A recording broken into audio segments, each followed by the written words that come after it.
Bienvenidos a la Universidad Bicentenaria de Aragua. La planificación es la clave del éxito. Sueña, haz que suceda.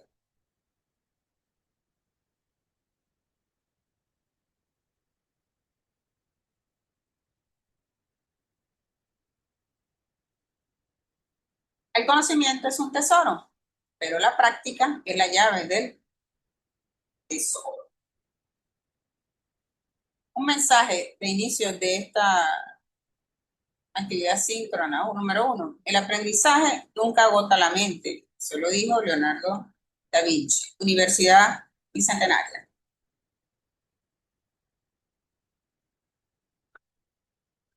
El siguiente video tiene como objetivo generar, darle la bienvenida, presentar el plan de evaluación, presentar los núcleos temáticos 1, 2, 3 y 4 de la unidad curricular de contabilidad 2. Quien los acompañará en este trayecto temático, la magíster Jazmín Doré, su tutor, mentor. Algunas recomendaciones importantes para la buena marcha de la unidad curricular son las siguientes. Revise constantemente el foro de anuncios, revise detenidamente la unidad curricular, espacio de conocimiento, método de aprendizaje y contenido. Añada una foto en su perfil que permite establecer un vínculo de reconocimiento visual. Ese fotoperfil colóquelo como si fuera de busto, tipo carnet de pasaporte. No puede ser que esté en una foto donde esté en la playa, en la piscina, tomando, ese tipo de fotos no se permite. Copie el plan de evaluación y planifíquese antes de comenzar. El plan de evaluación debería estar en su correo electrónico y si no se encuentra en el correo, puede ingresar en el foro de anuncios y allí se encuentra el plan de evaluación para que se planifique. Organice su tiempo. Todas las actividades a realizar tienen fecha de inicio y cierre. Incluye hora. No deje para último día la subida de las asignaciones. Tome en cuenta nuestras limitaciones de acceso a internet y energía eléctrica. Nos puede jugar en contra. Conozca el entorno virtual de aprendizaje, especialmente diseñado para usted. Para dudas, realice su planteamiento en el foro de dudas e inquietudes y no serán atendidas por el privado. Todo lo que usted tenga de inquietud lo debe de plantear en el foro de dudas. No se permite mensajes de WhatsApp ni de correo electrónico directamente con los profesores. Evite el plagio a toda costa.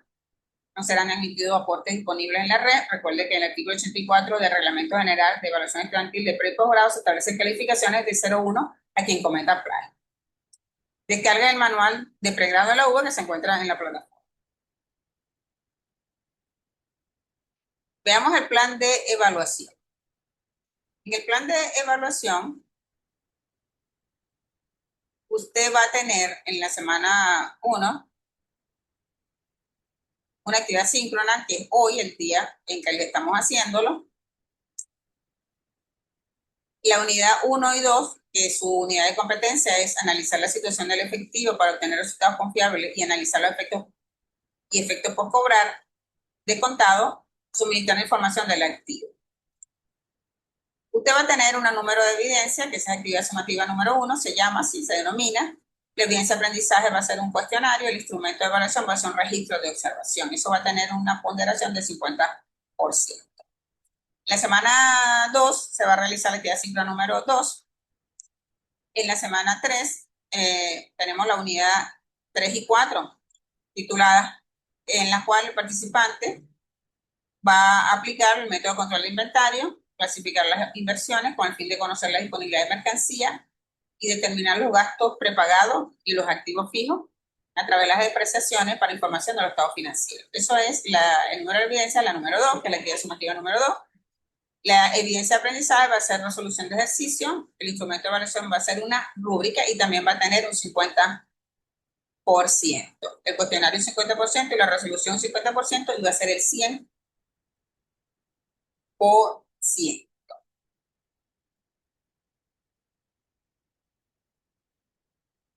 Núcleo temático 1.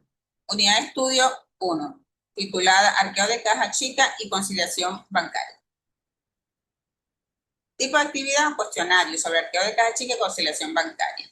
¿Cuál es el propósito? Que el participante analice la situación del efectivo para obtener resultados confiables, para lo cual va a tener unos recursos de apoyo, unos videoclases tutorial recomendados con la intención de que tenga comprensión de la unidad de estudio, uno, lo que debe saber sobre la conciliación bancaria con ejercicios prácticos, la contabilidad, dos, rendición de caja chica. Ahí tiene videos, los cuales les van a permitir obtener información acerca de caja chica y conciliación, y esto lo va a ayudar para realizar el cuestionario.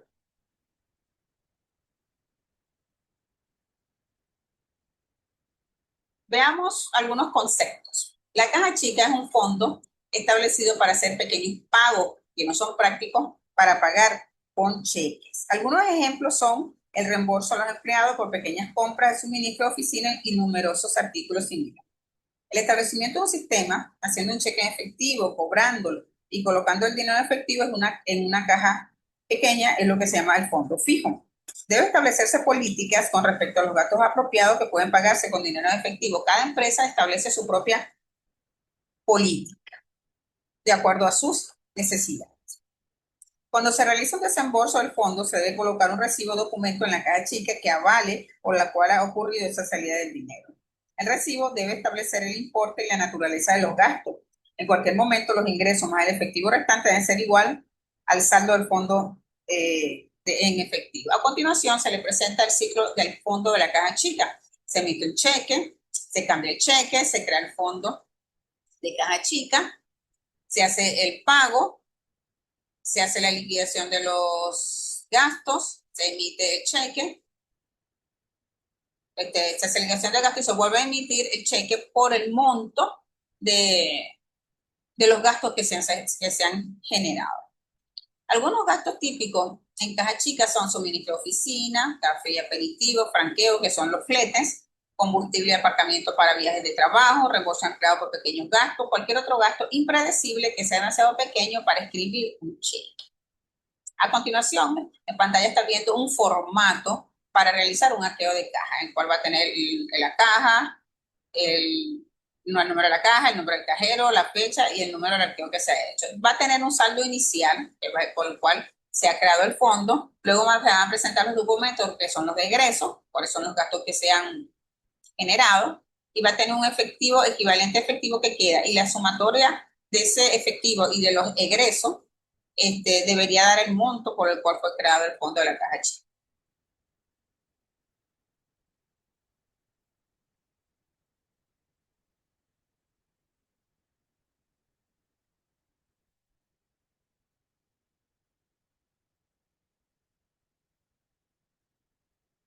Veamos un ejercicio de caja chica. Con la siguiente información se pide, prepare el arqueo de caja chica, usted va a utilizar el formato que le di, y realice los siguientes asientos contables necesarios para crear la caja chica o fondo fijo. Registro de gasto y reposición de caja por medio de un cheque. La distribuidora Carrero, el 1 de abril de 2023, emitió un cheque, número, por 10.000 para crear un fondo fijo de caja chica, a fin de cancelar en el efectivo gasto hasta 500 bolívares. El responsable, Pedro Guzmán, registró los siguientes gastos en el mes de abril. El 3 de abril, compra papelería, factura 159, papelería líder por 170 bolívares. El 6 de abril, pago de cerradura y copia de llave, ferretería El Tigre, factura 753, bolívares 30. El 9 de abril, gastos varios respaldados con factura, bolívares 340. El 14, pago de mantenimiento de equipo, factura 753, servicio TP, 500 bolívares. El 17 de abril, pago de refrigeración a empleados, panadería Royal, factura 1.397, bolívares 420. El 21 de abril, compra artículo de oficina, papelería de líder, factura 321 por bolívares 280. El 24 de abril, pago de limpieza oficina según recibo, número 654, el 405. El 27 de abril, pago de recibo de agua mineral, bolívares 370. El 28 de abril, compra de candado ferretería El Tigre, SEA, factura 789, bolívares 490.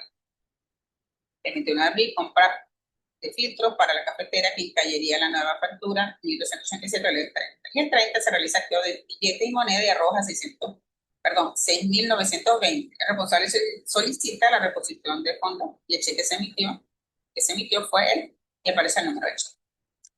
Todas esas operaciones que se hicieron, esos gastos que se hicieron, lo vamos a presentar en ese formato. Véanlo acá.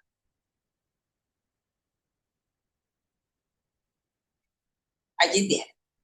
Si ustedes ven la lámina anterior, están cada uno, se presenta el saldo, que fue por el saldo inicial de 10.000.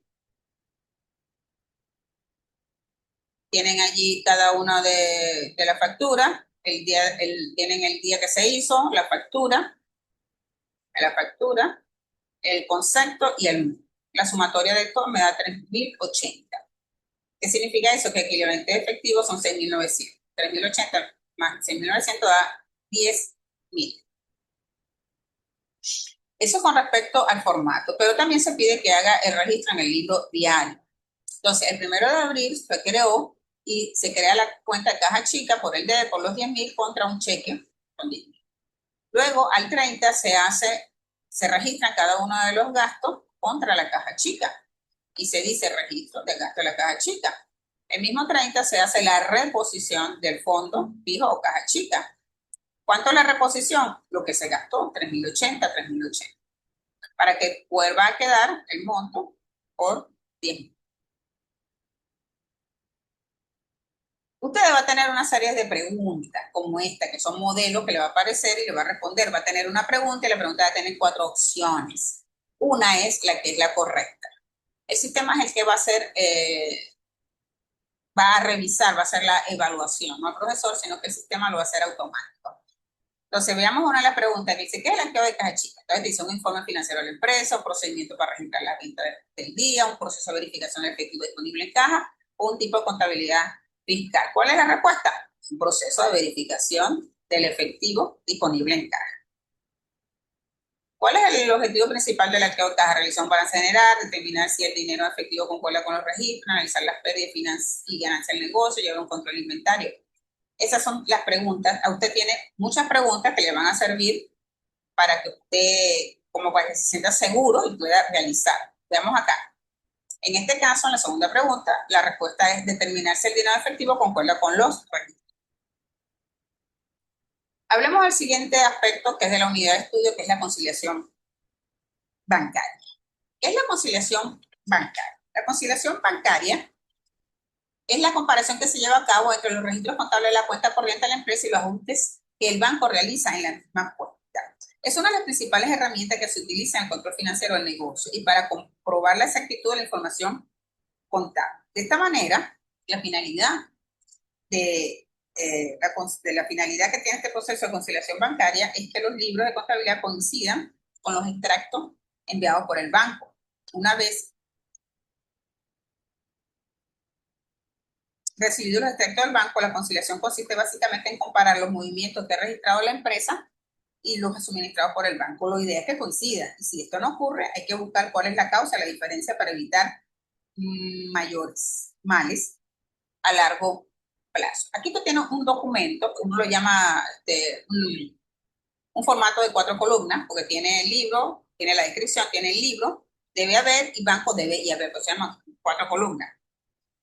El cual va a servir para realizar, te va a permitir realizar la conciliación bancaria, porque usted va a tener cuáles son las partidas que le faltan en el libro y cuáles son las que debe registrar el banco y cuáles son las que debe registrar para conciliar. Conciliar es que los saldos sean iguales, tanto del libro como los del banco. Usted va a tener acá preguntas referentes a la conciliación bancaria. Entonces, una pregunta, 4 opciones. ¿Qué es la conciliación bancaria? Es un procedimiento para registrar todas las ventas del mes, un análisis de la contabilidad fiscal de la empresa, es un proceso para comparar el registro contable con el estado de cuenta bancario, un informe financiero emitido por el banco. En este caso es un proceso para comparar los registros contables en el bancario.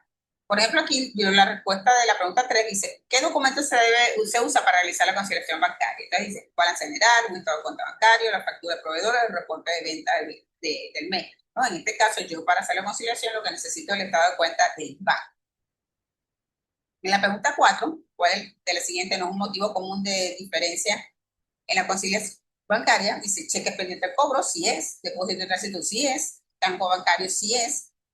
Entonces, cambios en la tasa de interés, eso sí no es un motivo de diferencia en la conciliación. Que cambie la tasa, no, eso no va a afectar en nada. Vamos con el núcleo temático número 2, que habla sobre la unidad de estudio 2, titulada Efectos populares contados, litigio, provisión de cuentas dudosas. El tipo de actividad es un cuestionario sobre el efecto populares contados y la provisión de cuentas dudosas. ¿Cuál es el propósito? Que el participante analice los efectos y cuentas por cobrar, suministrando información del activo corriente. Para lo cual va a tener unas instrucciones de esta actividad. Y para eso se les está suministrando unos recursos de apoyo, son unos videoclases, tutorial recomendado con la presencia de que tenga comprensión de la unidad de estudio, registros contables y los envíos al cobro, y tiene un video de registro de la provisión, cuentas, cobro dudosos.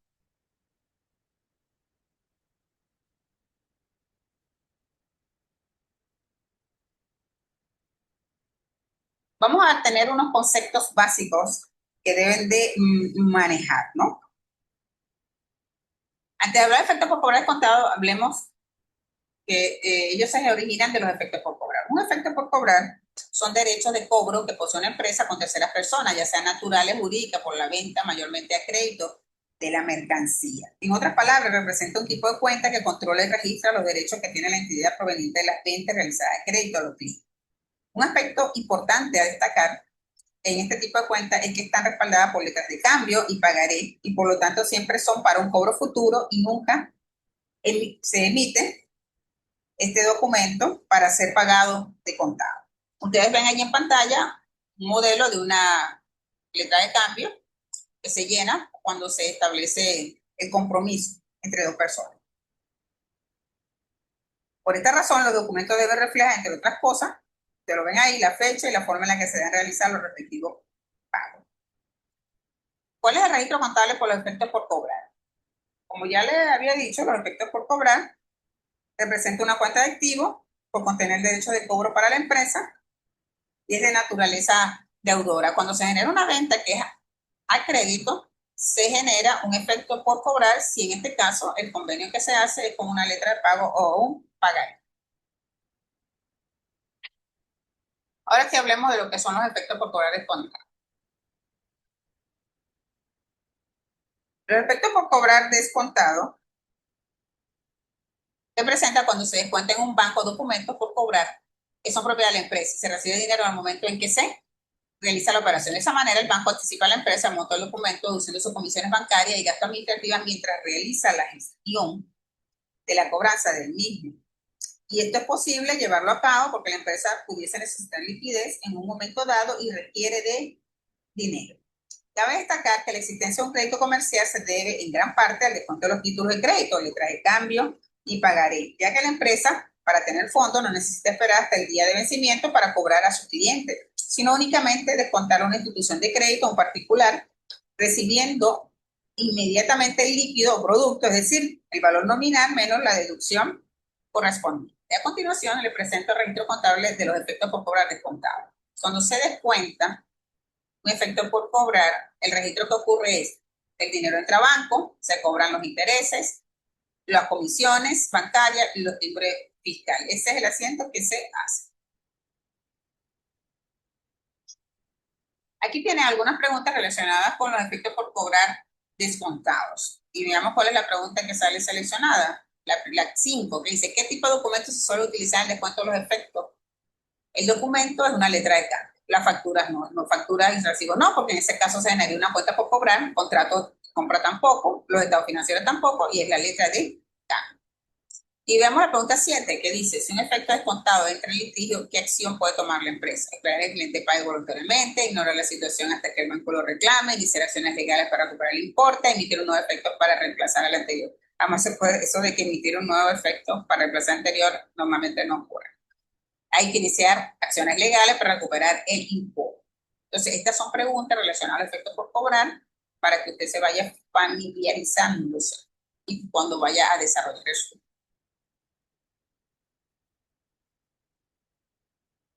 Vamos a hablar acerca de lo que son las provisiones para cuentas dudosas o cuentas incobrables o cuentas malas. Todo eso es un tipo de cuenta contable que proporciona un soporte contra la factura del cliente que esté pendiente de pago durante periodos prolongados de tiempo.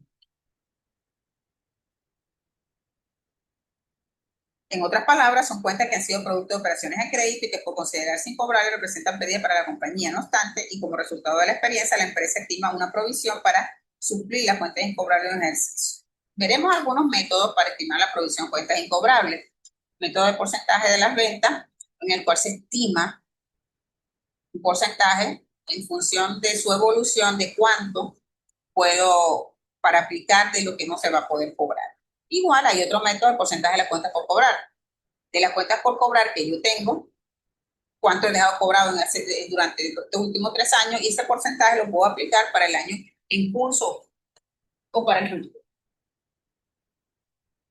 Aquí tienen un ejemplo, las ventas de la compañía Pantera para el periodo de 1 millón, la experiencia con las pasadas cuentas incobrables ha demostrado que 5% de las ventas que son incobrables. Por lo tanto, se multiplica el saldo de las ventas realizadas por el porcentaje de ventas que son incobrables. 1 millón por 5% y son las 50. La cantidad incobrable estimada es igual a 50.000. La cuenta de asignación se acredita por 50.000 y es debitada de gastos por créditos incobrables. Y veamos entonces el asiento. Se carga a la cuenta de pérdidas incobrables y se abona a la cuenta de provisión cuentas incobrables. Aquí tenemos un cuestionario de preguntas relacionadas con las provisiones.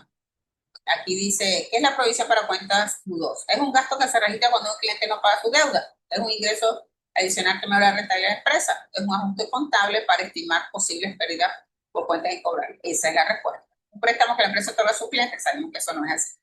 Un préstamo no es una provisión. También hay ejercicio, y si una empresa tiene una cuenta por cobrar por 50.000, estima que el 3% será incobrable. ¿Cuánto debe provisionar? Si usted multiplica 3 por 5 son 3%, que 0,03 por 50.000 me dan 1.500. No son 500, ni 1.000, ni 3.000, sino 1.500. Veamos ahora la unidad de estudio 3, que está titulada Método de Valoración de Inventario. Entonces, antes de eso, veamos qué es un inventario. Un inventario es un documento donde se registran todos los bienes tangibles en existencia de una empresa, que pueden utilizarse para su alquiler, uso, transformación, consumo o venta. Debe ser una relación detallada en la que se incluyan, además de los tangibles, los derechos y deudas de una empresa. Es decir, también ayuda a comprobar qué elementos componen el patrimonio de una entidad, más allá de mantener un control de los productos que vende a sus clientes. Los negocios de cualquier tipo y tamaño necesitan llevar un control detallado de sus activos y productos para poder operar eficientemente. Ese registro se realiza a través del inventario, que es una herramienta fundamental en la gestión y toma de decisiones empresariales. ¿Cuál es la importancia del inventario?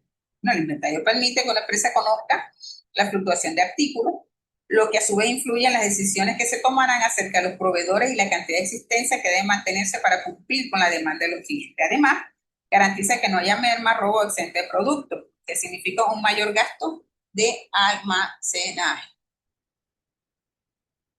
Tenemos varios métodos de valoración de inventario. Entre los más famosos tenemos primeras que entran, primeras que salen, que es PET, últimas que entran, primeras que salen, RUET, y el costo promedio, que es un promedio, que es la sumatoria en dinero divide entre la cantidad de productos y ese es el precio promedio de toda la mercancía.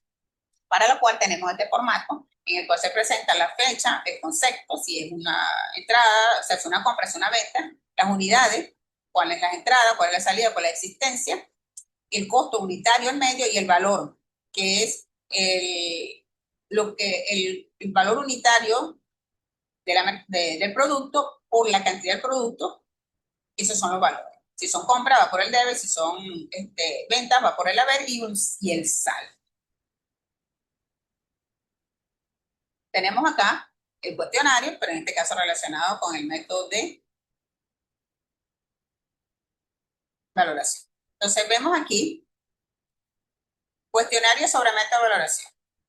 ¿Qué método de valoración de inventario utiliza el precio más reciente para los cálculos? Entonces, PET, primero que entra, primero que sale. WET, último que entra, primero que sale. Método de promedio ponderado o el método de coste específico. En este caso, como me dice el precio más reciente, las últimas que entran van a ser las primeras que salen. Veamos otro ejemplo. ¿Cuál de los siguientes métodos asigna el costo más activo de los productos? Caruat, últimas que entran, primeras que salen. PET, primero que entran, primero salir. Método de promedio y método de costo variable. En este caso, el costo más activo va a ser las primeras que entran, van a ser las primeras que se van a vender.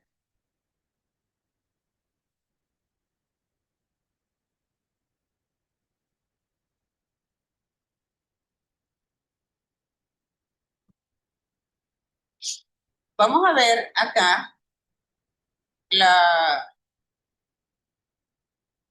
unidad de estudio número 4, titulada Información financiera de una organización. Veamos de qué trata este tema. Este tema trata o está acerca de lo que es la depreciación. Sabemos que los activos son los que se deprecian. ¿Y qué es la depreciación? Es un mecanismo mediante el cual se reconoce el desgaste que sufre un bien por el uso que se haga de él. Entonces veamos ahí, como les decía, ¿qué son los activos? Para recordar, los activos, tenemos los activos fijos, que son bienes que pertenecen a una empresa, que se utilizan para el servicio de dicha empresa, no se compran para venderlos, sino para sacarle un rendimiento y que tienen un precio inicial, que es el precio de compra, y un precio final, que es el valor residual, y que van a tener una vida útil en la que son explotados y por la que van perdiendo su valor.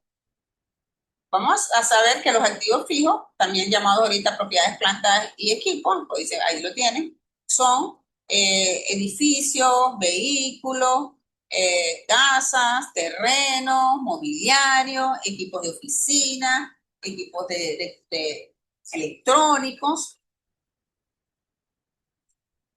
Por supuesto que su vida útil va a depender del tipo de bien. No es lo mismo la vida útil de un edificio, de un terreno no se deprecia, perdón, de un edificio, de un vehículo, de una maquinaria, de una computadora. Entonces, dependiendo de la naturaleza de cada uno de esos activos, es que va a ser su vida útil. Tenemos diferentes métodos de cálculo de la depreciación, pero los más famosos que se utilizan, tenemos acá el método de línea recta. Su fórmula es depreciación anual es igual al precio de costo menos valor de desecho entre la vida útil que tiene el activo. Entre las características que se puedan presentar este método es que es muy fácil de utilizar. La depreciación es considerada en función del tiempo y no del uso del activo. Consiste en aplicar cada año la misma cantidad de depreciación hasta agotar el valor del bien. En el caso de la unidad de producción, si se aplica ese método, su fórmula es depreciación por unidad, que es igual al precio de costo menos el valor de desecho entre la vida útil de las unidades. Entre sus características se puede mencionar que considera la depreciación en función de la utilización o de la actividad y no del tiempo. Asigna un importe fijo de depreciación a cada unidad de producción fabricada o unidad de servicio. Y tengo el método de la suma de los dígitos del año. Para su fórmula, para calcularlo, es depreciación es igual a la vida útil entre la suma de los dígitos por el valor del activo. Entre las características, busca determinar una mayor cuota de depreciación para los primeros años de vida útil del activo, no incorpora disposiciones legales para bienes inmuebles y es utilizada a menudo en los análisis económicos para depreciación acelerada de inversión de capital y en la depreciación de cuentas de activos múltiples. También van a tener acá una serie de preguntas relacionadas con el tema de la depreciación de los activos fijos y de la provisión de cuentas incobradas. Por ejemplo, en este caso, ¿qué método de precisión distribuye el costo del activo por igual durante la vida útil? El método de saldo creciente, el método de unidad producida, el método de líneas rectas, el método de suma dígito. En este caso, como se dijo en la explicación anterior, cuando el costo del activo se distribuye, por la vida útil se trata el método de la línea B. Veamos en la pregunta 7. ¿Cuál de los siguientes métodos puede aplicarse a maquinaria con desgaste según el uso? Normalmente las maquinarias se aplica el método de las unidades, de unidades producidas. No ni el método de saldo creciente, ni el método de línea recta, ni el método de suma dígitos, sino el de unidades producidas, porque en función de la cantidad de unidades que genera o produce la máquina, va a ser el desgaste que ella va a sufrir. Por eso no se utiliza el método de línea recta. Lo que corresponde a la unidad número 3 y 4, en la actividad simple número 2 va a haber una explicación relacionada con los ejercicios. ¿Por qué? Porque si ustedes pueden ver, la actividad sumativa número 2 es un ejercicio relacionado al tema 3 y al tema 4. Cuando se vaya a realizar esa actividad síncrona, va a haber un ejercicio de cada uno de los temas explicado. Esperando que la información suministrar esa utilidad, provecho y beneficio para desarrollar la actividad correspondiente de esta unidad curricular de contabilidad 2. Quien les habla, su tutora de influencia, la magíster Jazmín Lore. Le dejo un mensaje de reflexión. Dice: la suerte es lo que sucede cuando la preparación se encuentra con la oportunidad. Eso lo dijo Séneca, un filósofo. Gracias por su atención. Vamos a comenzar el ciclo de preguntas, que lo puede hacer en este momento. También lo puede hacer por el foro de duda, cualquier inquietud que tenga, por mensajería de la plataforma UBA, también lo puede hacer. Estamos a su disposición para disipar cualquier inquietud, duda que tenga referente a la materia. Quien les habló, su tutora, mentora, la magíster Jazmín Lore. Adelante con nosotros, Universidad Bicentenaria de Aragua. Gracias por su atención.